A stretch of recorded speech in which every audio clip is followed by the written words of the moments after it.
భారీ వర్షాలతో రాష్ట్రంలో ప్రాజెక్టులకు వరద పోటెత్తుతోంది. చాలా ప్రాజెక్టుల్లో నీటి మట్టం గరిష్ట స్థాయికి చేరింది. దీంతో అధికారులు గేట్లెత్తి కిందికి నీటిని విడుదల చేస్తున్నారు. అప్రమత్తంగా ఉండాలని లోతట్టు ప్రాంతాల ప్రజలకు సూచిస్తున్నారు.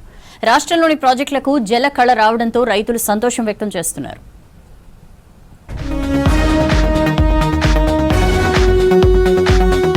రాష్ట్రంలో కురుస్తున్న వర్షాలు ప్రాజెక్టులకి జల కలను తెచ్చాయి. దాదాపు అన్ని ప్రాజెక్టులకు భారీగా వరద వస్తోంది. నాగార్జున సాగర్ కి వరద పోటెత్తుతోంది. దీంతో అధికారులు 20 గేట్లు 15 ఫీట్లు, మరో 6 గేట్లు 10 ఫీట్లు ఎత్తి నీటిని విడుదల చేస్తున్నారు.